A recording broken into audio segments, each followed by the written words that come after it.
ऊपर नीचे ऐसे उसे उस तरह होता रहता है। 2 3 स्टार्ट। अंदर की बात याद कर। अंदर अंदर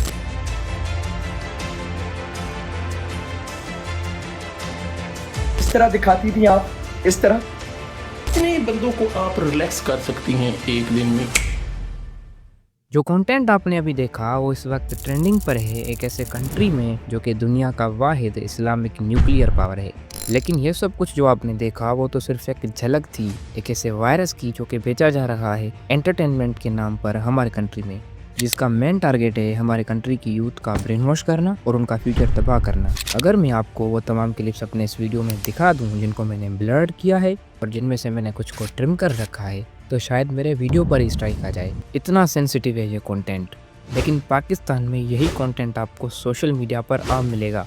हमारे सोशल मीडिया इन्फ्लुएंसर्स रातों रात अमीर और वायरल होने की लालच में अंधेधुत होकर इस तरीके का यूजलेस और थर्ड क्लास कंटेंट बनाते ही जा रहे हैं, जिसकी वजह से ये वायरस बहुत ही ज़्यादा तेज़ी से फैल रहा है हमारी सोसाइटी में। अब ज़रा इस आर्टिकल को देखिए। 2021 में पाकिस्तान में टिकटॉक यूजर्स की तादाद थी करीब 10 मिलियन यानी 1 करोड़। वहीं पर 2025 में ये नंबर है 70 मिलियन यानी कि 7 करोड़।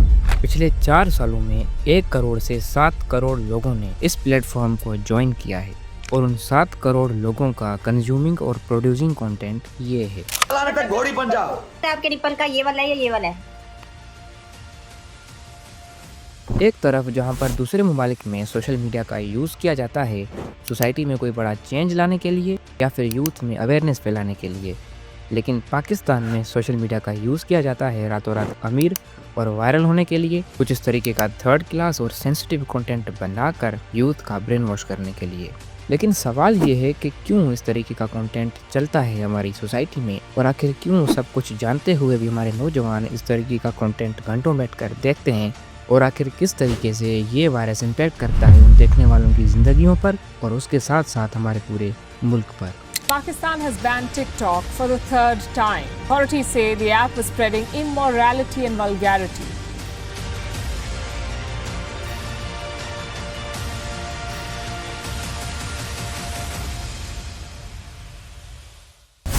तो अभी इस सारे मुद्दे को समझने के लिए हमें सबसे पहले ये जानना ज़रूरी है कि पाकिस्तान में इस वक्त कौन कौन और कितने लोग इंटरनेट का यूज़ करते हैं। तो वर्ल्ड पॉपुलेशन रिव्यू के मुताबिक 2025 में पाकिस्तान की टोटल आबादी है 255 मिलियन यानी कि 25 करोड़। वहीं पर 2025 में पाकिस्तान में टोटल 120 मिलियन इंटरनेट यूजर्स हैं यानी कि 12 करोड़, जो कि बनता है 46% टोटल आबादी का। यानी कि हर 100 में से आपको 46 बंदे ऐसे मिलेंगे जो कि इंटरनेट का यूज़ करते हैं। और इसके अलावा 2025 में पाकिस्तान का लिटरेसी रेट है 60%, मतलब कि 40% आबादी अभी भी अनएजुकेटेड या फिर कम पढ़ी लिखी है। अब इसका मतलब ये हुआ कि उन 12 करोड़ इंटरनेट यूजर्स में पढ़े लिखे और अनपढ़ दोनों शामिल हैं। वीडियो में आगे चलने से पहले मैं आपको ये बता दूं पाकिस्तान में कौन सी एज के लोगों का तादाद कितना है। तो पाकिस्तान में 1 से 13 साल के बच्चों की तादाद है 36%, 14 से 30 साल के लोगों की तादाद है करीब 28%, 31 से 60 साल के लोगों की तादाद है करीब 29% और 60 से ऊपर के लोगों की तादाद है करीब 7%।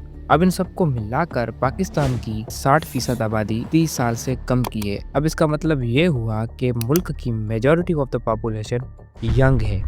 तो जैसा कि हमने पहले जान लिया कि उन 12 करोड़ इंटरनेट यूजर्स में पढ़े लिखे और अनपढ़ दोनों शामिल हैं जो कि यंग हैं, तो आइए अभी जानने की कोशिश करते हैं कि आखिर ये वायरस किस तरीके से असरअंदाज करता है हमारे मुल्क के इन 2 बड़े ग्रुप्स पर। तो पहले जानने की कोशिश करते हैं कि किस तरीके से ये कंटेंट मुतासिर करता है हमारे मुल्क के अनएजुकेटेड ग्रुप को।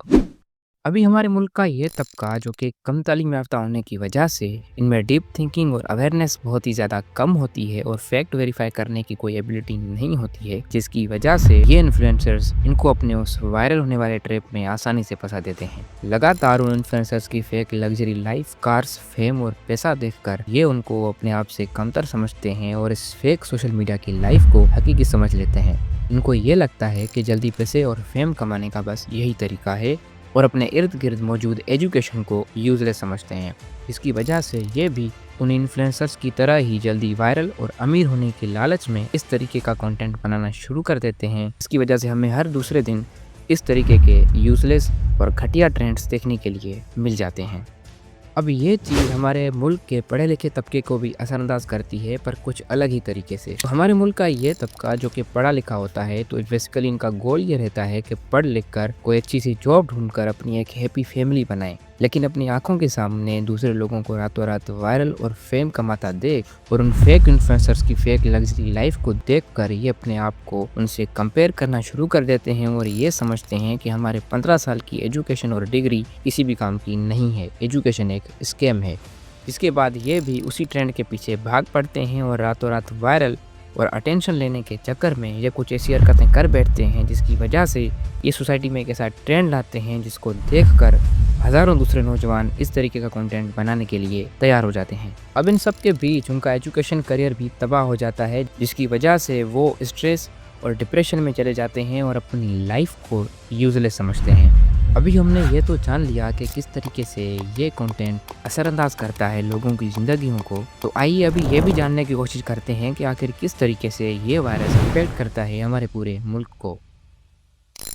जल्दी व्यूज़ लेने और वायरल होने के चक्कर में लोग सोशल मीडिया के प्लेटफॉर्म्स पर इतनी फेक न्यूज़ फैलाते हैं जिसकी वजह से दूसरे लोग मिसगाइड हो जाते हैं और इंटरनेशनल लेवल पर भी पाकिस्तान की मीडिया से लोगों का ट्रस्ट हट जाता है। इन्फ्लुएंसर्स और दूसरे लोगों को जल्दी पैसा कमाने के चक्कर में सोशल मीडिया पर कुछ ऐसी बेटिंग ऐप्स को प्रमोट करते हैं जिसकी वजह से दूसरे लोगों का लाखों में नुकसान हो जाता है। यहाँ पर हर वो बंदा एक ऑनलाइन अर्नर या फिर फ्रीलांसर बना बैठा है जिसके अपने पास कोई प्रॉपर स्किल ही नहीं है। अभी नौजवानों का लगातार इसी फेक वायरल होने और रातों रात अमीर होने वाले ट्रेंड के पीछे भागने की वजह से उनका फोकस अपनी स्टडीज और एजुकेशन से हट जाता है और इसी तरह उनकी क्रिएटिविटी डांसिंग और प्रैंकिंग वीडियोस में तब्दील हो जाती है। इसकी वजह से आज तक हमारे मुल्क पाकिस्तान से कोई ऐसा साइंटिस्ट नहीं निकल पाया है जो कि इंटरनेशनल लेवल पर हमारे मुल्क को रिप्रेजेंट करे। अब इन्हीं सब चक्करों में ना तो हमारे कंट्री ने कोई ऐसी बड़ी इन्वेंशन की है और ना ही कोई ऐसी टेक्नोलॉजी प्रोवाइड की है वर्ल्ड को जो कि इंटरनेशनल मीडिया का ध्यान अपनी तरफ खींच सके।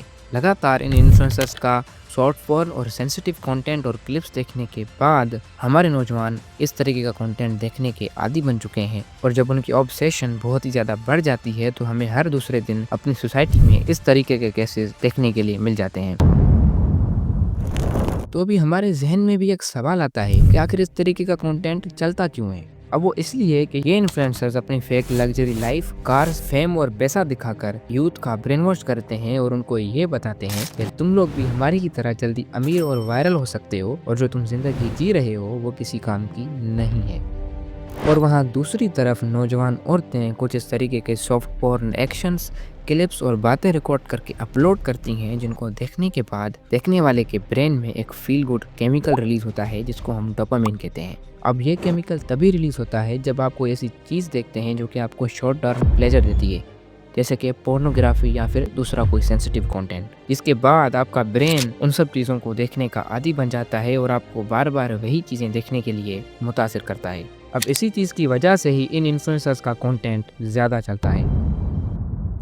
तो अभी इस वायरस को प्रमोट करने में हमारे इन इन्फ्लुएंसर्स का तो हाथ है ही, लेकिन इन सब के पीछे हमारे कंट्री की मीडिया का भी एक बहुत बड़ा रोल है। हमारे मुल्क के पॉपुलर टीवी शोज, न्यूज़ और मीडिया दिखाते और बुलाते ही ऐसे लोगों को है जो कि इस तरीके का कंटेंट बनाने में ट्रेंडिंग पर हैं, सिर्फ और सिर्फ अपनी व्यूअरशिप बढ़ाने के लिए। ये ऐसे लोगों को नहीं दिखाते हैं जिन्होंने रियल में हमारे कंट्री के लिए कोई वैल्यू प्रोवाइड की है या फिर इंटरनेशनल लेवल पर हमारे मुल्क को रिप्रेजेंट किया है। अब इसके कुछ मिसाल भी हम लोग देख लेते हैं। डॉक्टर शर्मीन फयाज, जिन्होंने 2025 में रशिया में होने वाले काजान ग्लोबल यूथ समिट में बेस्ट यंग रिसर्चर होने का अवार्ड जीता। क्या आपने उनको किसी भी टीवी शो या फिर न्यूज़ में कहीं पर देखा? जी नहीं। मोहम्मद नूर दस्तगीर, जिन्होंने 2022 में होने वाले कॉमनवेल्थ गेम्स में गोल्ड मेडल जीता। क्या आपने उनको किसी भी पॉपुलर टीवी शो या फिर मीडिया चैनल पर उनको इन्वाइट होते देखा?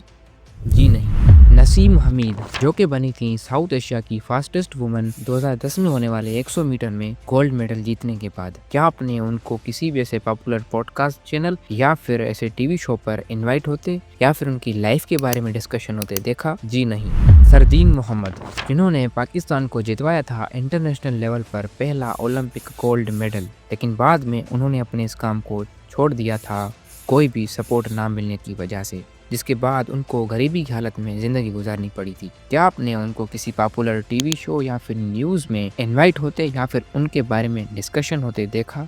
जी नहीं। मतलब कि हमारे मुल्क की मीडिया दिखाती ही ऐसे लोगों को है जो कि इस वायरस को प्रमोट करने में ट्रेंडिंग पर हैं, सिर्फ और सिर्फ अपनी व्यूअरशिप बढ़ाने के लिए। आज हमारा मुल्क पाकिस्तान इंटरनेशनल लेवल पर हर चीज़ में पीछे है, चाहे फिर वो इकोनॉमी के लिहाज से हो, एजुकेशन के लिहाज से हो या फिर टेक्नोलॉजी के लिहाज से हो। इन सब तबाहियों के पीछे एक बड़ा रीज़न कहीं ना कहीं हमारे नौजवानों का लगातार इन फेक सोशल मीडिया ट्रेंड्स के पीछे भागना और अपनी रियल लाइफ पर फोकस ना करना ही है। तो इसलिए मैं आप सबसे गुजारिश करता हूँ कि जितना जल्दी हो सके अपने आप को इस फेक सोशल मीडिया की लाइफ से निकालें, इससे पहले कि ये आपका भी फ्यूचर तबाह कर दे। तो आज की वीडियो में बस इतना ही। मैं मिलता हूँ आपसे अगली वीडियो में, तब तक के लिए बाय बाय, टेक केयर, जज़ाकल्लाह।